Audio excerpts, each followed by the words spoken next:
යුද්ධෙන් missile එකක් හරි වැටිලා මැරුණා නම් දවසයි. හොඳේ. වෙන මොන හරි මරණයක් ආව නම් දවසයි. නමුත් මේ මැද පෙරදිග රටේ ඉන්න අපිට දැන් දවස ගාන මෙරන්න කාලය ළඟයි. ආයු බොහෝ වේවා. සුබ සන්ධ්‍යාවක්. ඉතින් ආදරණීය යාළුවනේ. විශේෂ පණිවිඩයක් මෙන්න මේක. දැන් මේ දවස්වල එළියට යනකොට පොඩ්ඩක් කොහොමද තියෙන තත්ත්වය? රත් වෙනව නේද? ලේත් එක්ක රත් වෙනවනේ. ඔන්න ඔක තමයි තත්ත්වය. ඉතින් කාලගුණ අනතුරු අංගවීම් වගේම සෞඛ්‍ය අනතුරු අංගවීමක් තියෙනවා. කොවිඩ් රටේ තුල කාලගුණ විද්‍යා මධ්‍යස්ථානයෙන් සහ විද්‍යාඥවරුන් කාලගුණ වාර්තාකරුන්ගේ තොරතුරුවක් තියෙනවා. අංශක 40ටත් වඩා ඉහළට යනවලු උණුසුම් තත්ත්වය, උෂ්ණත්වය. එතකොට දූවිලි සහිත සුළං, ඍතුබා, ආර්ද්‍රතාවය තවත් පහළට එනවලු. මුහුදු වැරළ ළඟ ඍතුබා තත්ත්වය තවත් ඉහළට යනවා. කාන්තාර ප්‍රදේශවල රස්නය තවත් ඉහළට යනවා. ඉතින් මෙන්න මේ වගේ තත්ත්වයක් ගැන දැනුම් දීලා තියෙනවා. ඒ වගේම දූවිලි සහිත සුළං. ඔබ දන්නවා දූවිලි සහිත සුළඟක් කියන්නේ මෙම දූවිලි කාලය තුලත සාමාන්‍යයෙන් දූවිල්ලක් කියන්නේ මොකද? සාමාන්‍යයෙන් දූවිල්ලක් කියන්නේ මෙන්න මේ නේ. දැන් ඔයාලට පේනවද? පේන්නේ නැහැ. ඔන්න හොඳටම ළඟට ගෙනල්ලා පෙන්නන්නම් ඔන්න පේනව නේද? මෙන්න පේනවද? මේ දූවිල්ල තියෙන්නේ. ඒ දැන් මම ගියා. දූවිල්ල මෙන්න මේ ඈතට පේනවද? නමුත් ළඟටම ගෙනල්ලා පෙන්නනකොට තමයි ඔන්න දූවිල්ල පේනව නේද? ඔන්න ඔක තමයි දූවිල්ල කියන්නේ. මෙන්න මෙතන පේනවද? දැන් පේනවද? දැන් පේනවද? පේන්නේ. ඔන්න ওই වගේ තමයි තත්ත්වය තියෙන්නේ. ඒකෙන් යන යම් ද්‍රව්‍ය හරි වෙන්න පුළුවන්. එහෙම නැත්නම් සමහර විස බීජ වෙන්න පුළුවන්.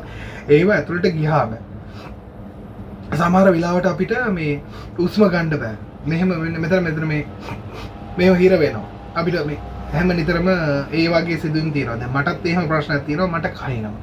මට ඉතින් ඒක උණු වතුර බීවත් මොනවා බීවත් ඉඟුරු තලලා බීවත් මොනවා බීවත් හැම කෙනාම මට මෙසේජ් දාපු 100 ගණනාවක් එක එක බෙහෙත් කිව්වා. හැම දෙයක්ම try කරලා බලුවා. ඒක තියෙනවා. ඒක ඉතින් මම පුරුද්දට දැන් අරගෙන. ඒ වගේම තමයි සමහර අයට ඒක අර හසසියා කියලා කියන රබියෝලෙන් වෛද්‍යවරයෙක් කියලා තියෙන ඒකමයි. ඒක යා කියනවා දැන් මෙන්න මේ වගේ මේ කියන සුළු දූවිලි සහ ද්‍රව්‍ය වලින් ඒක ඇතුළට යනකොට අපිට වෙන මොනවා හරි රෝගයක් ඇති වෙන්නටත් ඉඩ තියෙනවා. මේ සියලු දේම ප්‍රවෘත්ති අනුව තියෙන්නේ. ඒකත් මම මේ ඔයාලට සටහන් කරන්නම් ඉස්සරහට. ඒ වගේම තමයි කාලගුණ වාර්තාකරු ඉසාල් රමදාන් සහ කාලගුණ වාර්තාකරු බෙදල් අමීරා පැවසුවේ අංශක 40ටත් වඩා ඉහළ යන මෙම උණුසුම් කාලගුණය තවත් ඉස්සරහට මේ ජුනි මාසයේ වෙනකොට අංශක 50කටත් කිට්ටුවෙන් එයි කියලා. ඉතින් යුද්ධයටත් වඩා භයානකයි මෙන්න මේක. දැන් ඔයාලා දන්නවා අර තහඩු කාමරවල ඉන්න අය. එයාලගේ ජීවිතය ගැන. දැන් සමහර අයට ඒසියක් කැඩුණුත් ඉවරයි අර තහඩු කාමරවල ඉන්න මිනිස්සුන් නිදාගෙන ඉවරයි. නිින්දයක් නැහැ.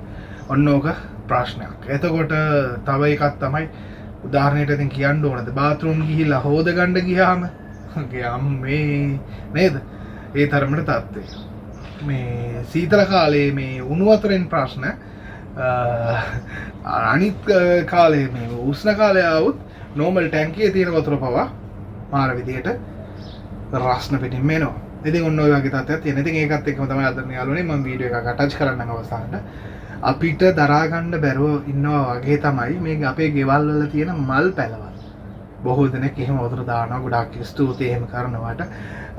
මේ රටවල නම් ගහක් හිටවන එකත් ඇත්තටම ලොකු පුණ්‍ය කර්මයක් කියන්න පුළුවන්. මොකද මේ රටවල ගහක් හිටවන එක කියන. දැන් මෙතන දැන් අපේ ගෙදරත් දැන් අවුරුදු ගාණක් තිස්සේ මේක මම පාලනය කරනවා. ඔයාලට දන්නවා ඇති ඔය කීපයකට කලින්ත් මම වීඩියෝ කීපයක් දාලා තියෙනවා. මේ මම මේ අර බූලි දෙකක් තියෙනවානේ මල් පෝච්චි වගේ අර මේවා වතුර දාන එක. ඒක මම තියාගෙන තියෙනවා. ඉතින් ඒකට මම මොකද කරන්නේ? දැන් මේ මම වතුර දාලා ඉවරයි.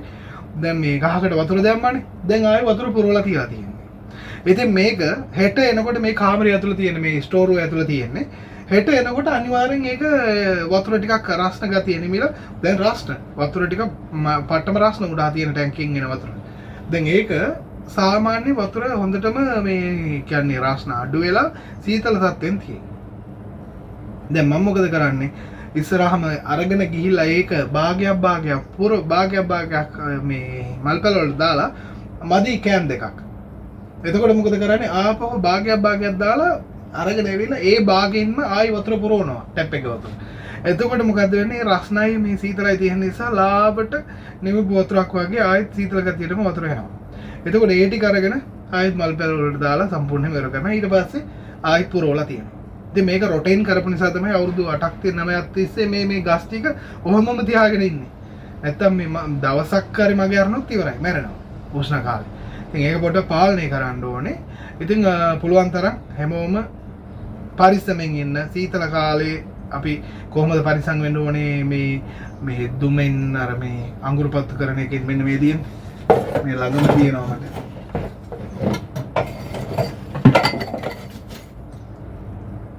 මේ දින්නේ. මේ තමයි අඟුරු කෑලි. මේක අපිට බැරල් ගන්න තියෙනවා. ඉතින් මේක පත්තු කරලා මේකෙන් එන දුමෙන් අවදානම් තිබුණා. ඉතින් මේ උෂ්ණ කාලෙත් මේ රස්නෙන් අවදානම් තියෙනවා. ඉතින් අනිත් එක තමයි මේ වාහනේ AC එක දාගෙන නිදා ගන්නම එපා. හරිද? ඒකත් අවදානම් ගොඩක්. ඉතින් මේ වගේ ගොඩාක් දේවල් තියෙනවා. පුළුවන් තරම් හැමෝම පරිස්සමෙන් ඉන්න. අනතුරු අංගවීම් එකක් එනකොට ඒකත් ඔබට මම ආරාධනා දෙනවා. එහෙනම් හැමෝම පරිස්සමෙන්. මම දාන්නම් වීඩියෝ කිහිපයක් පුළුවන් නම් නරඹන්න. දෙපිට.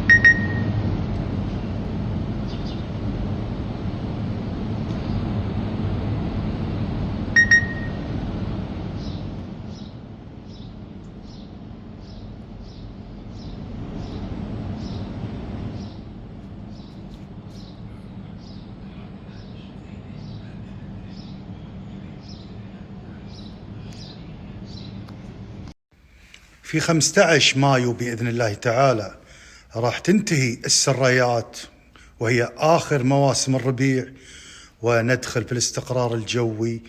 مع اقترابنا من الصيف يضعف الضغط الجوي بين الرياح وبالتالي تضعف معاه العواصف الجوية والتدافع بين الرياح اللي تشكل الرياح المتقلبة المثيرة للغبار والتكثيف العالي للغيوم والأمطار اللي قد تصل إلى الغزيرة. فندخل في الاستقرار الجوي تدريجيا وتبدأ تضعف الرياح والضغط بينها، لكن مع النشاط في الرياح الشمالية الغربية قد نشهد هبات من الغبار وفرص الأمطار تضعف تدريجيا مع نهاية الربيع. وهذا العام لاحظنا الحرارة معتدلة لحد الآن مع دخولنا في موسم السريات ونهايته، فهذا يبشر على تأخر حرارة الصيف وقد نشهد فيها تكثيف للغيوم مع نهاية الربيع وبداية الصيف. فهذا العام متوقع إن شاء الله تكون حرارة الصيف أقل من المعدل وخاصة بالليل في المناطق الصحراوية، لكن بالنهار طبيعي الحرارة تكون مرتفعة بسبب الحرارة المباشرة من الشمس، والله أعلم.